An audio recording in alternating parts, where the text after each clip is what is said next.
Bonjour à tous, aujourd'hui une séance d'exercice sur le plan de l'espace et surtout axée représentation paramétrique. Donc au programme 4 exercices, on va commencer par le premier, le plus simple, un plan avec 3 points.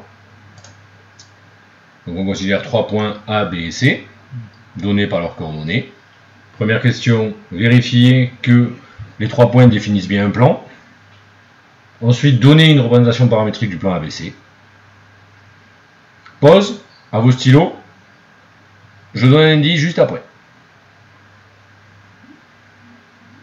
Donc pour ceux qui ont besoin de l'indice, rappelez-vous quelle propriété doit vérifier 3 points pour définir un plan.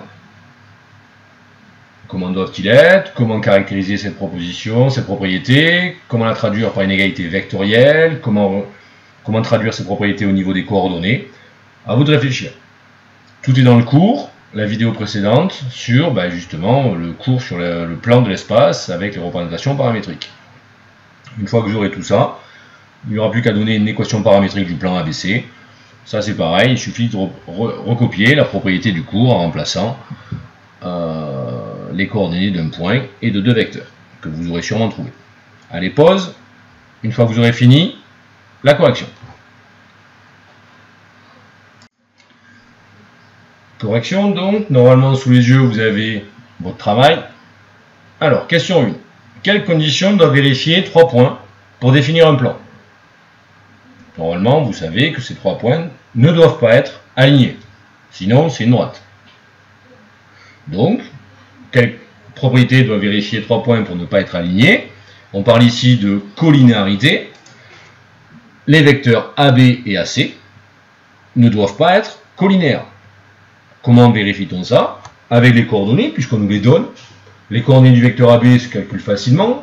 Toujours pareil, xb moins xa, yb moins yk, zb moins za. De même pour le vecteur AC. Et on voit que leurs coordonnées ne sont pas proportionnelles. En effet, moins 2 divisé par 2, donc les 2 abscisses divisées, c'est différent de 2 divisé par moins 1. Donc il n'existe pas de coefficient de proportionnalité qui permette de passer les 3 coordonnées du vecteur AB aux 3 coordonnées du vecteur AC. Les coordonnées ne sont donc pas proportionnelles, donc les vecteurs ne sont pas collinaires. Enfin, ceci veut dire que les 3 points A, B et C ne sont pas alignés. Puisqu'ils ne sont pas alignés, ils définissent bien un plan qu'on appellera le plan ABC. Petite remarque au passage, on n'est pas obligé de prendre systématiquement les vecteurs AB et les vecteurs AC. Il suffit simplement de montrer que 2 vecteurs pris parmi les 3 points ne sont pas collinaires. On a pris AB et AC ici, on aurait très bien pu prendre AB et BC, AC et BC. Pour montrer qu'ils ne sont pas collinaires, la méthode est la même, on vérifie que les coordonnées ne sont pas proportionnelles. Donc ça c'est pour la question 1, les points ABC définissent donc un plan, on peut s'intéresser à sa représentation paramétrique. Pour cela, il faut revenir à la définition du plan ABC. Qu'est-ce que c'est? C'est un plan qui passe par les points A et qui est dirigé par 2 vecteurs directeurs, c'est-à-dire 2 vecteurs non collinaires, en particulier non nuls. Donc par exemple, le plan ABC, on va pouvoir dire qu'il passe par le point A, par exemple. Si vous avez des coordonnées plus simples que A, prenez le point B ou le point C. Ici, j'ai pris A pour faire simple.